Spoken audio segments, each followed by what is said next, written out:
nzambe alakisi bakomi mosusu te tant yo olalaki tant yo okufaki bayo kozwa pa ange bayo olakisa oka na limité se ya limité église ya mama olangi sikoyo mama olangi papa olangi yo omonaki bango wapi? En fait namonaki papa namonaki papa olangi namonaki nde papa na rangé abagradué na séjour de mort. Dès que namoni bongo nakande kotuna nzambe nga nayebi motu oyo abande koservir yo lokwa serviteur na yo naye koyebisa ngai avant ozalaki serviteur na nga mais okokoma na mama mo boye azali sous serviteur na nga te yango moni ye aza na kati ya rangé ya bato bazokende na séjour de mort esalenga mpasi vraiment na bande kolela yango naetunaki nzambe na biyo oza nzambama okoki kolimbisa ye te parce que na temps ya liboso bande kosalela yo pourquoi kolimbisi ye alobi nalimbisaka ntango moto azovivre na mokili mais soki déjà moto aye apardon ezalaka te c'est que so moto aye awa ezoblige akende ka place azolinga akende ko mama omonaki kaka ke papa olangi mama omonaki te te namonaki ye te parce que mama sekaza na paradis wana nga nayebi te yo omonaki kaka papa namonaki kaka parce que nini esalaki ke yo ozongo osengaki epai na yesu ntango okufaki ke bazongisa meka il faut tout retenir bon et le quoi liboso tout retenir que enfer ezali tout retenir que l'éternité ezali tout retenir que séjour de mort ezali tout retenir que paradis est ezali ba oyo nyonso bazokufa kati na yesu bazokende na lieu de repos oyo bible ezobenga paradis ou bien les saints d'Abraham ba oyo nyonso bazokufa kati na masumu bazokende na oyo ezali séjour de mort mpona koyeba na kozela le jugement dernier mpe koyeba na kovivre en enfer éternellement. Shalom bien-aimés dans le Seigneur, un grand merci à vous tous qui êtes connectés sur notre chaîne La Voix Céleste Nzela Lola et Sika Bonzambe et qui t'en a loué mon amour pena misala Bonzambe na Bonzambe Lola ezo futa simana to yakoloba kenzama bo eto koye wapi na mansa zo c'est la vie. Un grand merci na bande ba soutenir vraiment musalo yo. Là je vois les pasteurs et fais amisia la bouche autorisée de l'Éternel depuis Zurich na filo muko ya motema bivense de Ombo pe na mama Gisèle Luque le motema papa Emmanuel na Boston papa na biso Blaise motema ya mama mami mbunga na Suisse nzamba Lola amona bino bonzambe na bonzambe Yesu nde mosuki si bien-aimé dans le Seigneur tozwa ki ba appelle moi mingi bien-aimé concernant témoignage de Konabiso ya mwasi apesa ki bien-aimé dans le Seigneur oyo aza akufaki nzamba talise makamasekwi la ressuscité de la mort ndenga monaki ba ale moloto amonaki bandeko ebele place azalaki bomeka un peu opposer ba question to yambi lisusu na papa spirituel na ye pasteur Richard Kazadi to banina ko pesa mbote na sœur shalom maman ça va très bien papa bonne santé nzamba zo vraiment na CP lisusu ndenge oyeto ya maona émission na biso mama bande ba poser une question témoignage no ezali ndeni okufaki ou comment omonaki ba ale omeki un peu moi un pas en arrière expliquer biso moi partie muke pour et permettre biso tout nos ba question mususu. Oui merci ezalaki ke na lalaki na église donc na lalaki ndi na presentaki ke bayoko zwanga mwana nazalaki susu te parce que dans le betikale ka corps âme esprit zalai souté parce que forme na lalelaki so bato ba bouger nga ba comprendre que nazalaki te c'est ça balinga ba comprendre que ozalaki te c'est bon maman partout au monde qui ba pasteur les a parti mais donc un peu en arrière les a na mituna pasteur Richard parti na monaki ya ba pasteur et nga balakisi nga na limité balakisi nga na limité ba confirmer que aza limité bando lakisa nga ba église na ba pasteur oyo bazaka na ba église na limité nde na monaki ba église wana ba yebisi nga ba makambo bango basalaka yango na ko bisa na peuple de Dieu que ba pasteur wana o bango ba yebi ke balobaka déjà mabe pour na bango mais bango bazo continuer ka kozana ba église wana ba yeba ke nzamba yebi bango te baeglise wana nzambe ayebi yango te parce que bango bayebi maloba oyo ebima mpona bapaster wana. Donc na Congo mobimi ezaka bafaux paster nde baza na limité nzambe alakisi oyo bacommune mosusu te ntango yo olalaki ntango yo okufaki baye kozwa ye par ange baye olakisa oka na limité. Donc na RDC mobimi bafaux paster bazaka na limité côté mosusu nde baza bien. Non bafaux paster baza partout baeglise ya malamu mpe ezali sikoyo tozoba par rapport nga place bamemaki nga bamengi nga nde na limité que seigneur aconfirme ngaki eza limité mpe baeglise ongo namonaki ezalaki na limité eza te ke bapaster mabe bazaka na limité non c'est que bapaster mabe baza partout baza monde entier. Ok nazongela papa mais côté olobaki ke ntango bazwi baprésento bale moloto bazalaki na paradis to bazalaki na enfer omonaki bango wapi? Bazalaki na enfer te bazalaki na Jésus Christ ye moko bazalaki na enfer te bazalaki na nsima Jésus bazalaki namonaki bato ebele parce que bapaster mosusu namonaki nayebi bango te. Yo omonaki nani? Baoyo nayebaki namonaki papa ale moloto namonaki moza edi na bala après nayekomona papa Richard na frère na biso tozala nene église. Donc bango baza esika bien na lieu de repos? Oui bango baza na esika bien parce que baza nsima ya Jésus. Ok, c'est bon. L'homme de Dieu, Bambi Bapesi, Batouin, moi, question belé, on dirait qu'ils ont nécromancie, bazo comprendre les témoignages en bien té, Neni Keye, Ako, que nous comprenons pas les moloto, Bilo Moya Bongo, Bible, les autres, quelle relation y a-t-il entre la lumière et les ténèbres, papa? Nous avons bien la joie, Azulukum, Mandevolu qui oppose la nécromancie. Une Bible lobby. Tant que je suis dans les zones inférieures, akendaki vers qui akendaki vers bato oyo bakufaka na tango ya Noé to bazalaki na prison akendaki mpona kolibere bango enaka ya ndeko moto oyo arencontre c'est Jésus Christ de Nazareth oyo aza na liloba ya suka na oyo etali bomoi mpe kufa e azwaki ye mpo ayeba ye na kotalisa ye makambo songolo oyo ye akozonga mpona kopartage na église ya Nzambe c'est que souci na ye eza ke bato bayeba ce qui se passe toza na bandeko oyo bakufa ya malamu bazali ya mabe bazali mais bango nyonso babiangami bachrétien e Nzambe alingaki ayeba na kopesa cette assurance parce que eza na ndeko moko akomelaki ngai atoyinga par exemple sœur alobaki ke amonaki kaka papa ale moloto amonaki papa adi na bala amonaki bandeko mosusu te na répondaki nalobi te amonaki bapaster ebele bamosusu ayebi bilongi ayebi bakombo na bango te bamosusu ayebi bango te na bana na Nzambe ebele mais baoyo ye ayebaki bakombo na bango na bilongi nde baoyo atangi aye kokomela ngai amonaki mpe papa olangi te na mama olangi. Ah bon? Wawa na lifelo to na lolo te nsima ya Yesu na répondaki ya non.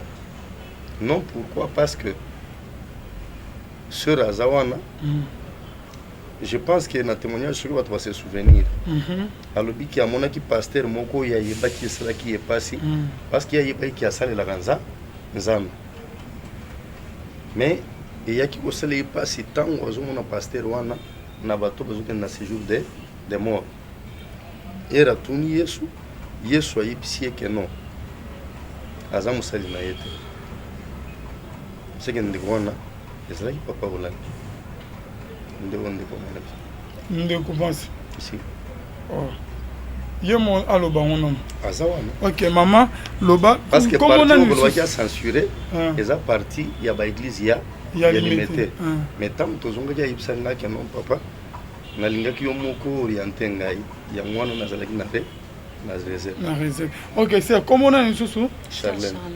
Maman Charlène makambo esalami ba ernin donc kufaki ezali ba ernin ba ine ndo omonaki ba ale moloto ba iner dede olobi ke ale moloto aza na paradis na bandeko mosusu oyo ke yo omonaki fe ba iner wana mama ce qu'on a toujours na bapaster ya limité église ya mama olangi sikoyo mama olangi papa olangi yo omonaki bango wapi?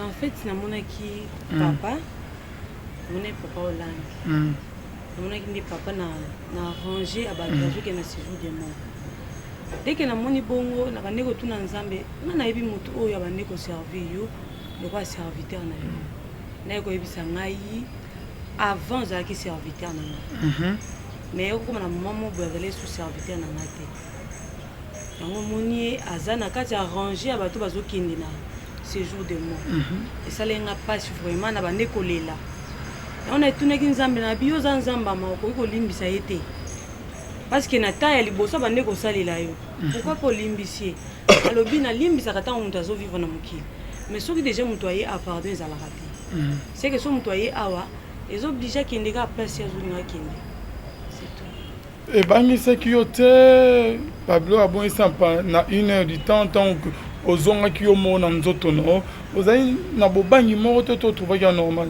en fait mpo totambola na bato mosusu te donc façon ntango nalamuki nini esalaki ke yo olamuka ntango eloko esalaki ke nalamuka par rapport ndenge azongisaki nga dès ke nalamuki natelemi na place nalalaki na bandi koganga tobanga nzambe bato lalaki na bango na église bazali tobanga nzambe nake kota voka meme na ndako oyo eza na église na biso naye kota na bamama na bazalaki wana nozisa bango bobanga nzambe azali do bamoni nga neti nazwi trouble mental nazisa bango bobanga nzambe azali tobanga nzambe na koti na douche nake se soulager na milobelaka nga mona kati ya douche nazoba tobanga nzambe azali na bimba bazocomprendre te eza nini nde na nde koyebisa bango makambo namonaki makambo omonaki siko mama omonaki kaka ke papa olangi mama omonaki te te namonaki ete siko mama seka aza na paradis wana nga nayebi te yo omonaki kaka papa namonaki kaka siko nini esalaki ke yo ozonga osengaki epai na yesu ntango okufaki ke bazongisa meka kozongisa biso su na nsima nini esalamaki ngai nakendeki te mpo nakende libela betala biso lisusu liso na baoyo balani pour la première ngai ya kozwa nga par rapport ke alakisa nga mambo elekaka kuna oyo elekaka na mokili yango nde ya kozwila ngai ya kozwa nga te po azwa nga kuna libela no parce que ntango namoni na corone na ngai bisi nga tala na ngambo corone eza ya otonda place osali bolamu c'est que faut continuer kosala bolamu mpo corone esa nini etonda epandeki na bande koloba nzambe fo nasalaka bolamu mpo corone nanga esa nini etonda sikoyo ebisi nga be omoni soko osali malamu corone oyo etondi nde oyo esika nga naza mais soko osali mabe parti osalaki malamu eza nango na ntina mo te c'est que continue kaka kosala malamu mpo corone esa nini etonda mpo yebisika nga naza ok après avoir reçu Jésus maman nalingi ke ome un peu koexplique biso nsima la fois passé olobaki ke soki aire eleki bazwa corps na obaki okosala na morgue mais kaka soki ozongela biso parti wana donc abandi koloba nanga par rapport ke na temps oyo ekomai mokie parce que bafrère babandi kosambela mpe na église seke te ekomai mokie ye de fois nalamuka ntongo makasi ntango sikoyo balinga baremarke ke nalamuki te enga esala nini balinga babouge nga kuba mosusu de bakoma kozwa ide babouge nga mais babi tocomprendre te tozolinga tobouge tolamusa yo mais tocomprendre te loni esali biso bato nyonso balamuki bazoprie mais ye de fois ezalaki ngambo na ndolamuka liboso na bando prie na mosusu bango mpe basali nini balamuki to bando prie na bango nzela moko eke batali bazotala kaka bikoma eske mama Charlene alali kaka ti ere oyo azolamuka te tokomi 7 heures na olamuka kaka te nde bayoloba bi alala boye te bango bamipose ka bakestion mais moye bakomi esika ngai nazalaki eza te nakosutuka na ngai nde baya kocomprendre ke nazala yesu te bamosusu tu de esala bango kobanga bamosusu tu bakoma oloba bi so moto akufi na église awa église ekangami ti c'est ça. Ok papa Richard maloba nini okobakisa bon oyo nakobakisa eza ke parce que ce jour de mort enfer soki lifelo eza ya kokanga non papa mais ninki akokende ti kuna kovisite ya ceci bandeko ebele oyo bazwi expérience wana mpo ngai nayo na ntuzu yango te eza na bato oyo balobela nzambe alakisaki bango éternité eza na bandeko oyo baloba nzambe alakisa bango lifelo nzambe alakisa bango séjour de mort nzambe alakisa bango paradis je pense que ce sont des messages oyo toyokoyoka mingi et au moment où nous parlons le séjour de mort existe et l'enfer aussi existe. Le paradis existe et l'éternité existe dans le moment où tu es. Le problème c'est quoi? Yesu azoloba na moyibi oyo bazalaki ne na croix alobi ce soir même ngai na tokozala na paradis. Vous comprenez? C'est-à-dire moto azali sauvé directement à côté na bokonzi nanza nanza et moto ya kufika tina mabe directement keli felo. Mais ce jour de mort moto ana bagarder kuna pona nini excusez ezali pona koyeba na kozela jugement de dernier nde nzambe akozobatu nso bazana ce jour de mort asambisi bango après tindi bango na enfer pour na libérer. C'est ça la vérité spirituelle. Notre témoignage, la sœur, mon papa, il faut te retenir. Ok, il faut te retenir. Et le quoi, il faut te retenir que enfer est ali, te retenir que l'éternité est ali, te retenir que séjour de mort est ali, te retenir que paradis est ali. Bao nyonso bazo kufakati na Yesu, bazo kende na lieu de repos, oyo Bible ezo benga paradis ou bien les saints d'Abraham. Bao nyonso bazo kufakati na masumu, bazo kende na o ezali séjour de mort. Pona koyeba na poser le jugement dernier, mpe koyeba na vivre en enfer éternellement. Bao bazali na paradis ou bien dans les saints du père Abraham, bazali poser l'enlèvement ya église. C'est que tant que Yesu koyeba na kozonga, ils vont ressusciter et ensemble avec les vivants.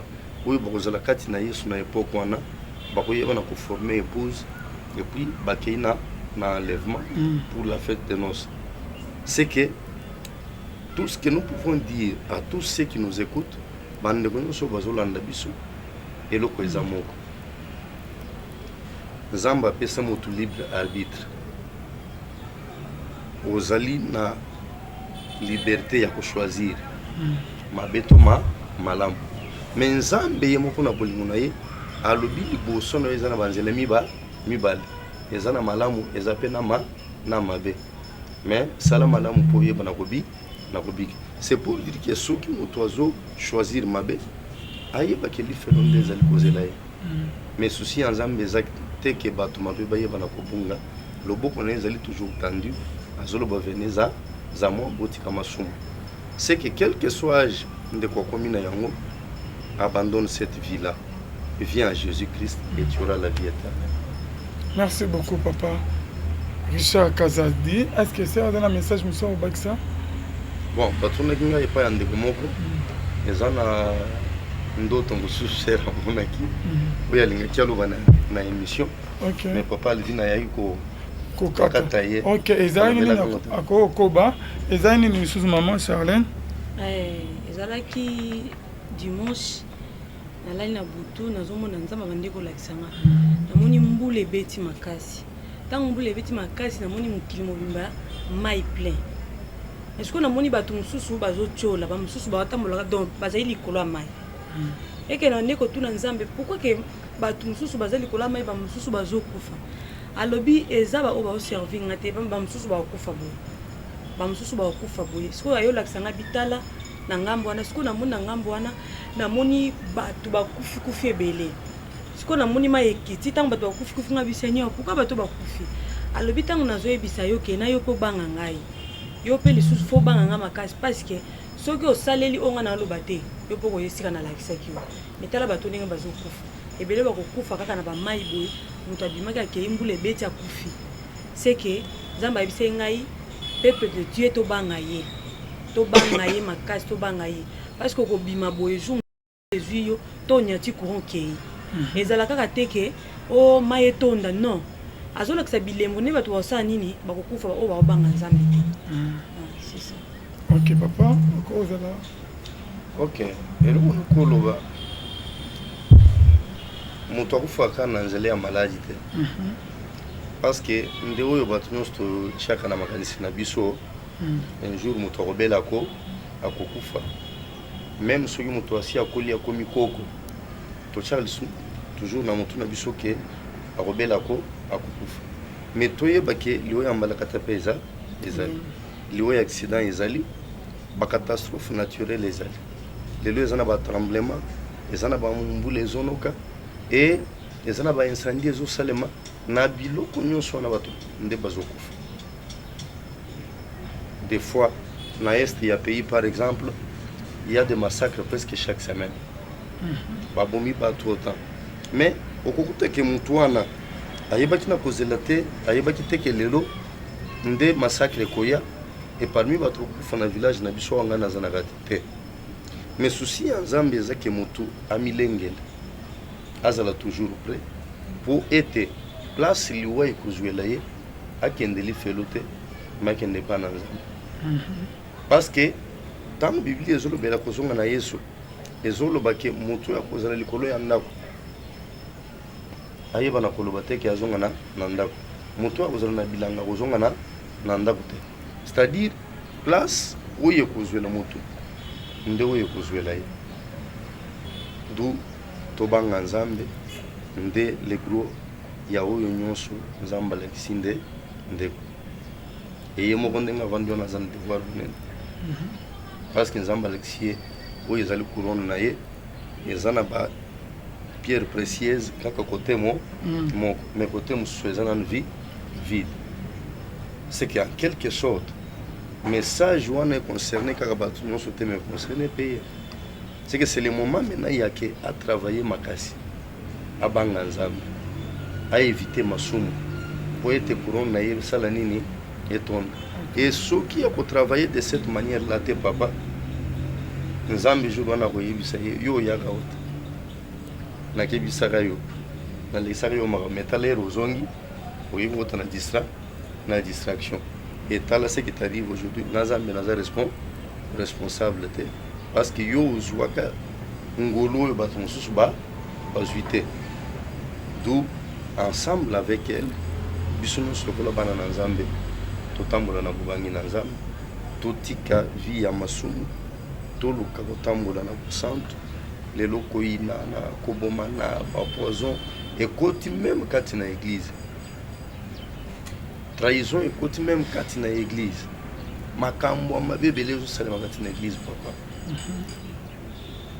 bana na nzambe biso baye toza deja kati na église toyeba na kobongwana mpe baoyo baza libanda bandimele sokola nkolo mpe mo. Merci beaucoup l'homme de Dieu. C'est la fin de notre émission. Natikeli au moment où il y a exhortation. Hein? Je me suis forcé tout ça là. Na peuple de Dieu. Taïs Camiré papa.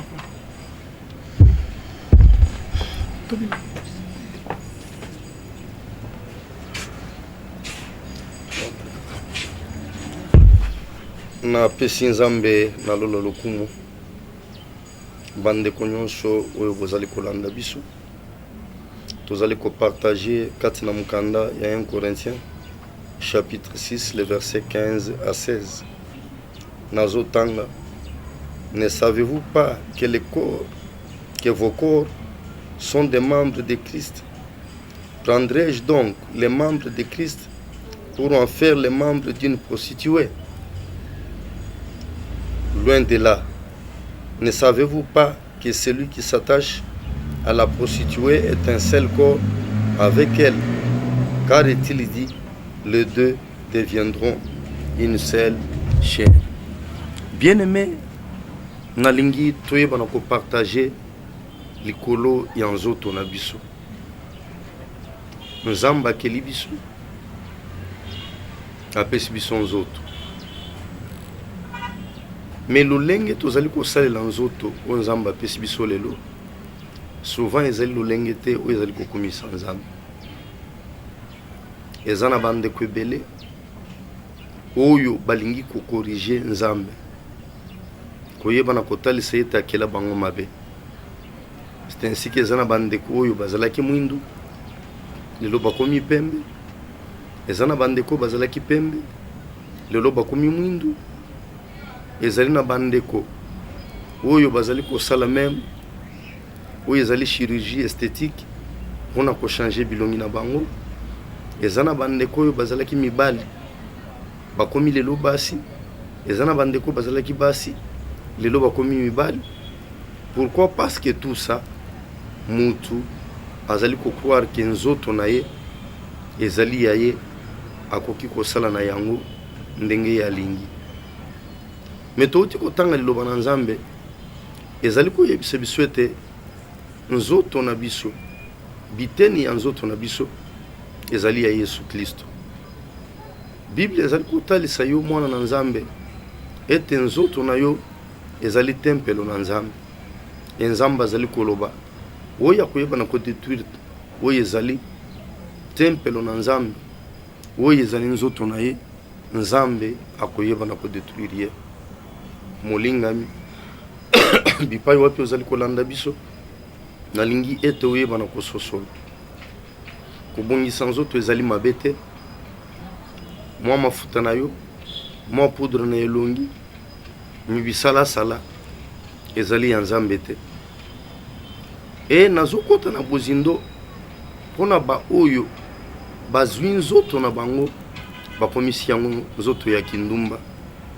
Ndeko mwasi olobaka te yanga nyonso me kindumba nanga kosimba te parce que yango nde elisaka ngai, yango nde elatisaka ngai, yango nde ezoka ngai en charge.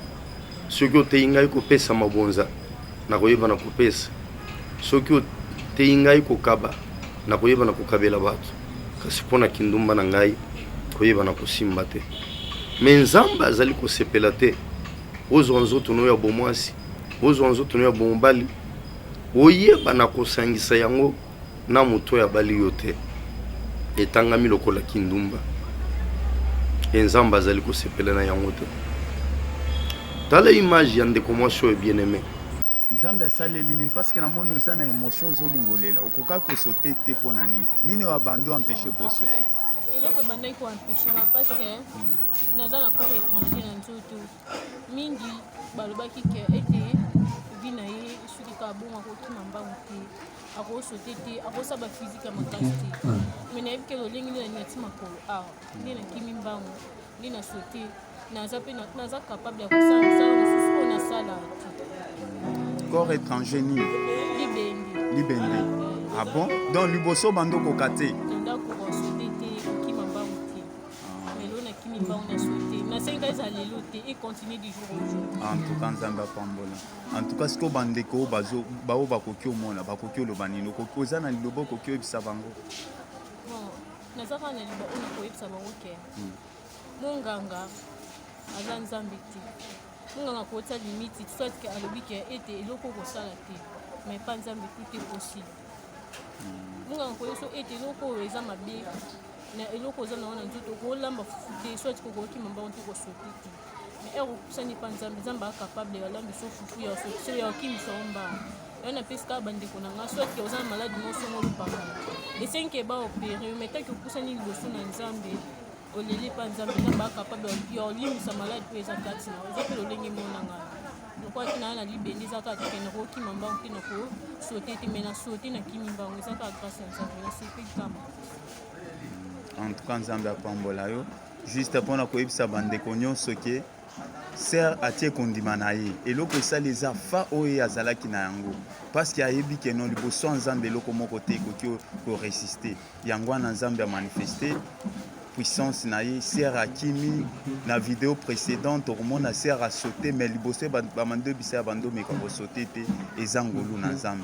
Yo peut-être kolanda vidéo nazo yebisa yo vérité ki Nzambe na biso asala ici fait ozala na fa tala ndeko mwasi akokaki te mais a témoigner ceux qui olandi aza na émotion azokoka te azomeka kolela parce que loko oyo ayibanaki te ke ekoki osalema mais Nzambe ayibani na kosalisa eza juste fa oyo andimaki azala na kondimisa makeno soki bato bakoki te Nzambe akokoka yo ozolandanga soki oza na likambo otie kondima na Nzambe Nzambe aza na makoki ya kosala yango wana topesi Nzambe merci c'est Nzambe apambola yo en tout cas na sepeli fa na yo pesi ngai esengo makasi merci beaucoup.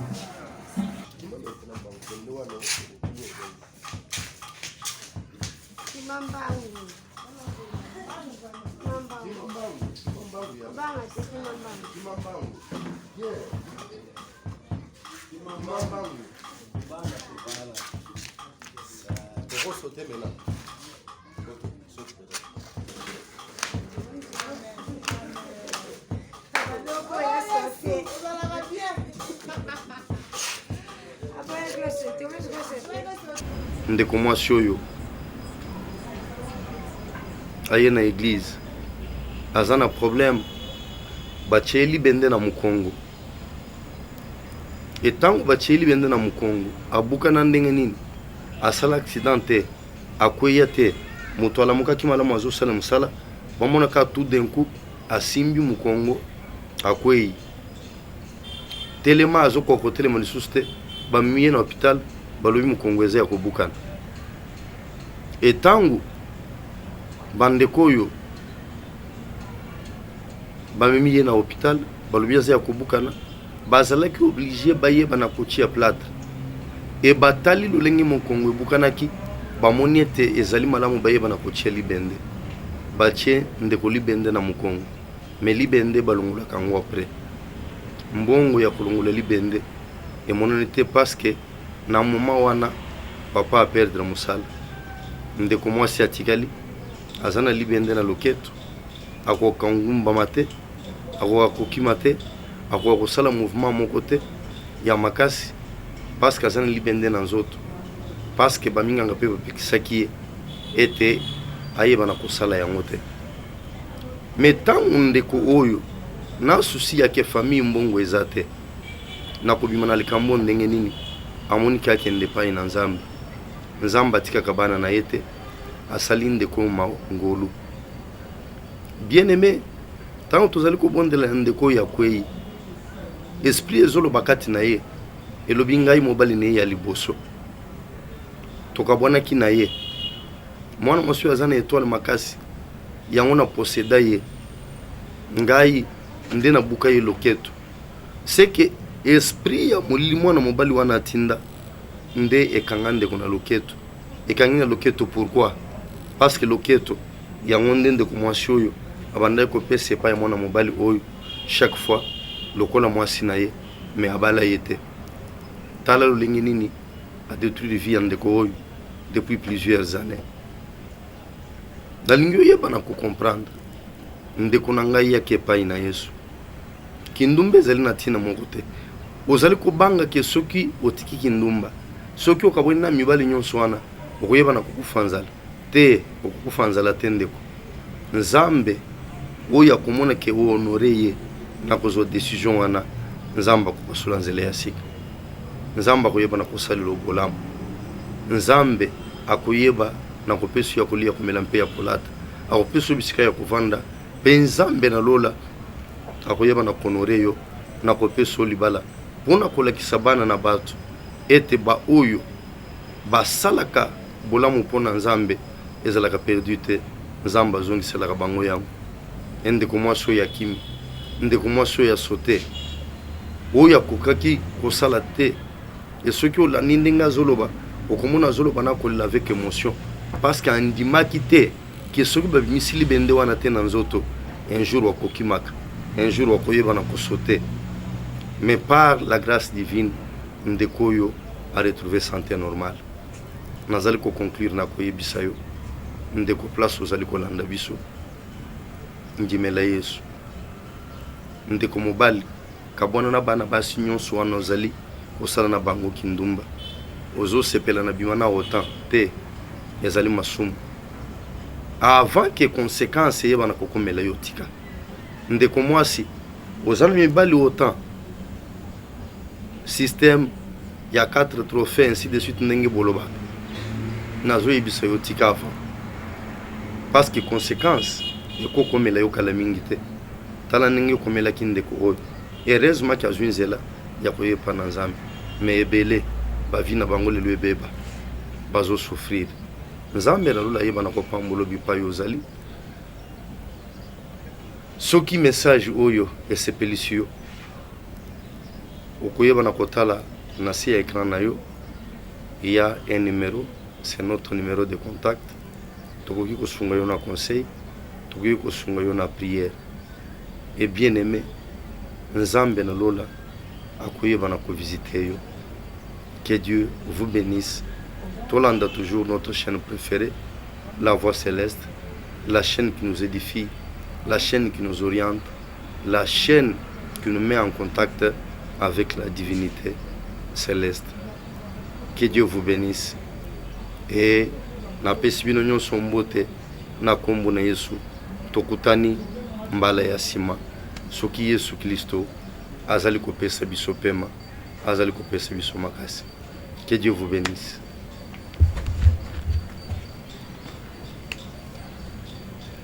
Ndeko mwasi oyo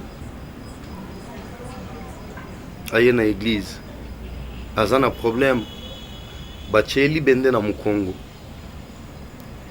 etango batie libende na mukongo abuka na ndenge nini asala accident te akweya te moto alamukaki malamu azosala mosala bamonaka tout d'un coup asimbi mukongo akweyi telema azokoko telema lisusu te bamie na hôpital balobi mukongo eza ya kobukana. Etango bandeko oyo bamemi ye na hôpital balobi aza ya kobukana bazalaki obligé bayeba na kotia plâtre e batali lolenge mukongo ebukanaki bamoni ete ezali malamu bayeba na kotia libende batie ndeko libende na mukongo me libende balongolaka yango apres mbongo ya kolongola libende emonani te paske na moment wana papa a perdre mosala ndeko mwasi atikali aza na libende na loketo akoka ngumbama te akoka kokima te akoka kosala mouvement moko te ya makasi paske aza na libende na nzoto paske baminganga mpe bapekisaki ye ete ayeba na kosala yango te. Me ntango ndeko oyo na susi yake famille mbongo eza te na kobima na likambo ndenge nini amoniki akende epai na nzambe, nzambe atikaka bana na ye te asali ndeko ngolu.